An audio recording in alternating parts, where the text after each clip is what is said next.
What's up, everybody? Welcome to Podcast Now. I'm Alex, and in this video, we gotta go back to the good old Kotaku. Now, I tweeted this yesterday, and this is just, I would say pathetic is the opening word I'd like to say. At the same time, I don't want people to twist what I'm saying.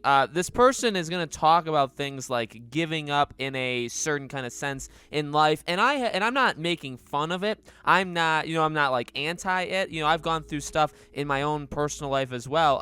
I would say seek help, okay, and not just for this guy, but anybody. You're always able, I would say, to talk to somebody, even if you don't believe that you're able to. You truly are. Again, I've been in certain situations. We don't really talk about it too much, but I really think there's always, and my mentality in life has always been, there's always a light at the end of the tunnel. There truly is, and giving up is not the way of solving pretty much anything. So that's an aside, just so people don't kind of get the wrong picture here. But look, there's this man, and I'm not gonna say his name because I don't really think that's necessary. I don't want people engaging with this guy. None of that stuff. Leave the guy alone. We're gonna laugh at him together in this video. So if you guys remember back to the PS5 review, the good old Kotaku PS5 review, I'll read you, in case you guys missed out on it, what he threw in there. So this is a normal review. Everything's going well on it. They're breaking down the different aspects, or this guy is, and then he says, but does it really matter? This review has spent 3,000 words talking about the PS5, which is the most I've written about anything. I don't really know why we need to know stuff like this. It's as good it's a good video game console as there has ever been. The combination of ultra high definition video, increased frame rates, high-end graphics, techniques like ray tracing, so all of this stuff. And if you're not ready to give up on the previous console, the PS5 reliably runs a vast majority of the PS4 library. But I'd be remiss to ignore all the reasons not to be excited about the PS5, because this is why you go to Kotaku's reviews. The world is still reeling under the weight of the blank. There are more Americans out of work right now than any point in the country's history, with no relief in sight. Our healthcare system is an inherently evil institution that forces people to ration life-saving medicine like insulin and choose blank, and there's the word again, over suffering with untreated mental illness. As I'm writing this, it looks very likely that Joe Biden will be our next president, but it's clear that the worst people aren't going away just because a new old white man is sitting behind the Resolute desk. Well, at least not this old white man. Our government is fundamentally broken in a way that necessitates radical change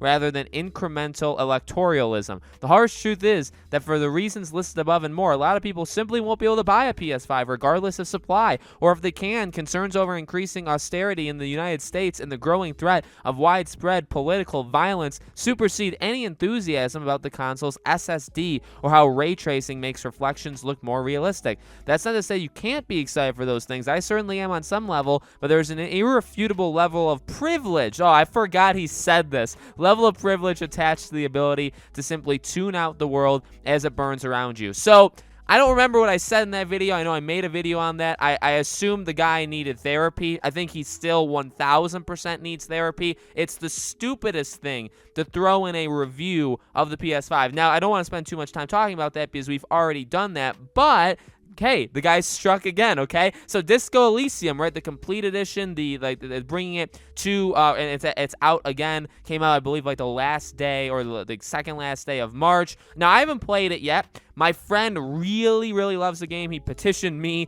to play it. Maybe one day I will. I like its look. I like, everything that I've seen and heard about it.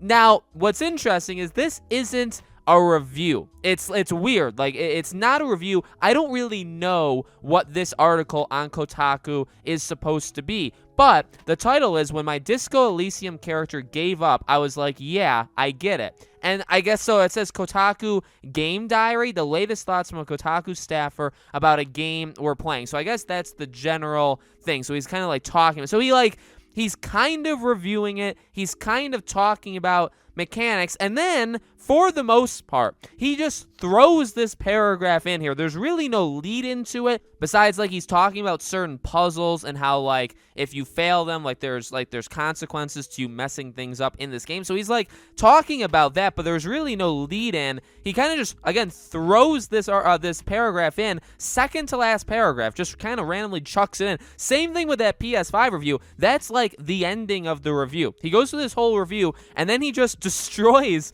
all his work, all his okay work. It's not the worst review I've ever read until you get to that part. Then it's the worst review I've ever read. So he says, giving up is a concept I've toyed with routinely over the last year as the United States sank deeper into the throes of the blank with almost no help from the government in containing its spread. I often couldn't understand the point of anything, and with these feelings of helplessness came both shame and guilt. Kotaku hired me in February 2020, just before the world entered quarantine, and for the last 13 months, I've been able to support myself writing about video games from home. I'm not a nurse on the front lines administering treatments to dying patients. I'm not a grocer forced to deal with rushes on food and toilet paper because they can't afford to leave their now extremely dangerous job. My increasing depression, anxiety, loneliness, and exhaustion, as valid as they may be otherwise, are embarrassing reminders that I can't even hack a relatively stable life without looking for a way out, metaphorically or otherwise. So let me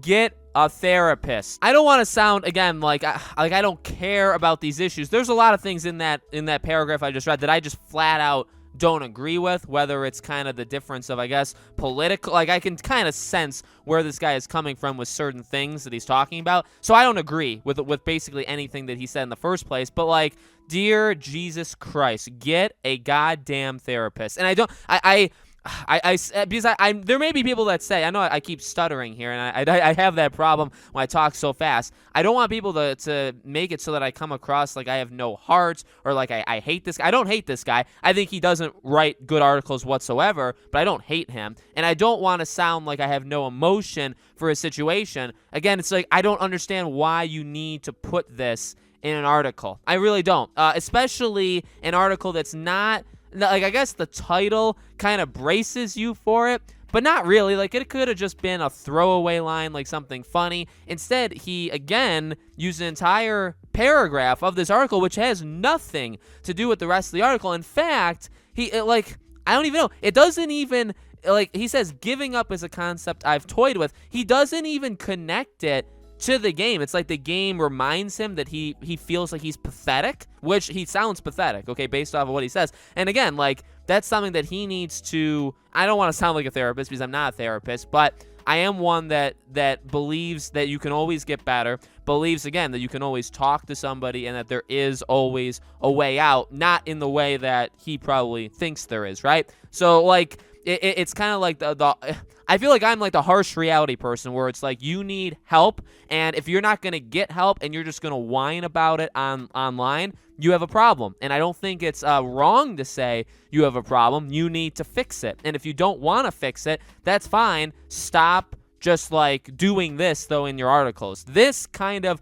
compounded with the PS5 review is pretty pathetic. It's like, stop doing this. Who goes to firstly, who should go to Kotaku in the first place? Secondly, who goes to Kotaku for this article? Like, if you're reading an article on Disco Elysium, is this what you want to read? Like, is it? And, again, like, when I tweeted this, there was one of my close friends, the one who actually played this game. He did say, like, hey, I understand. And I understand this, by the way. Like, if you're playing a game, you're watching a movie, and it makes you think back to your own stuff, and it makes you kind of reminisce, whether it's like in a good way or a bad way, like that can happen. I'm not saying like that can't happen, okay? Like, I understand that, but I don't know why you need to make a paragraph talking about what seems to be your pathetic life, and you know it, but you're not fixing it, or you're not even like addressing the problem. Like, if you think your life is pathetic, which it seems like he does, then fix it. And if you're not going to fix it, then don't write these articles, because you're kind of just, I think you're doing it. Are you doing it for clicks? Are you doing it for, like, online love to make yourself feel better?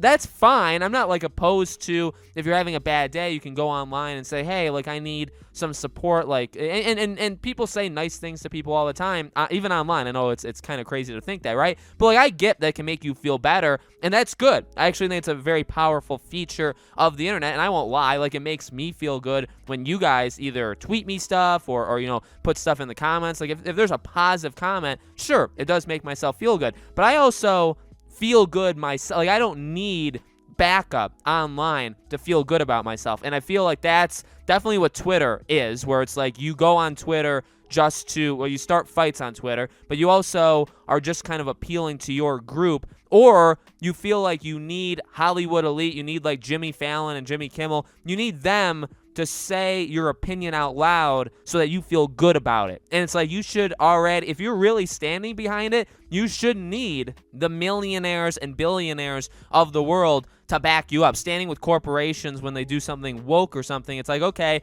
if you need them to do it, you're not very progressive. You're not, you're not really like pushing any, you're not really pushing any buttons. So that's kind of the thing here, where it's like, if he needs people online to tell him how, that they feel sorry for him and, all this stuff. And by the way, he literally says that he's making a living writing about video games. So while he then says, he's not a nurse and he's not, a grocery store, employee and all that stuff, which again, some of that stuff I'm not agreeing with how he's kind of wording it, but like, shut up. You work, you get paid. Kotaku pays pretty darn well. Okay, from what I know, Kotaku pays pretty darn well. So you've managed to survive over the last 13 months, some of the hardest months in in many people's lives because of what's happened, and you've written about video games on Kotaku. I'm sorry about, the site that you're on, because that is a bad deal, but you kind of fit right in. I feel like it's a good fit for you too. So, again, some of these things are joke. This is not harassment. I don't know who this guy is. I didn't even look at his name. I'm not going to reach out to him. I tell you guys to not reach out to him. So let's just cover all those bases right now, right? Just kind of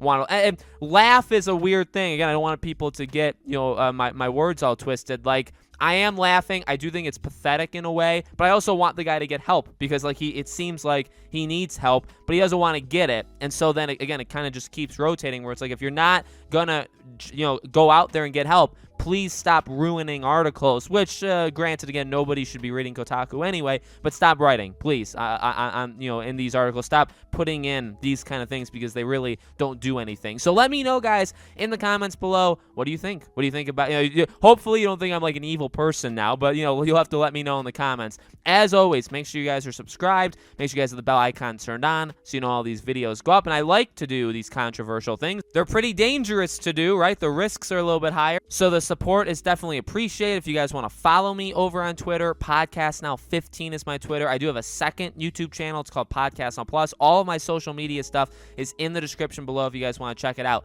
Thank you so much for watching, and I hope to see you all on the next video.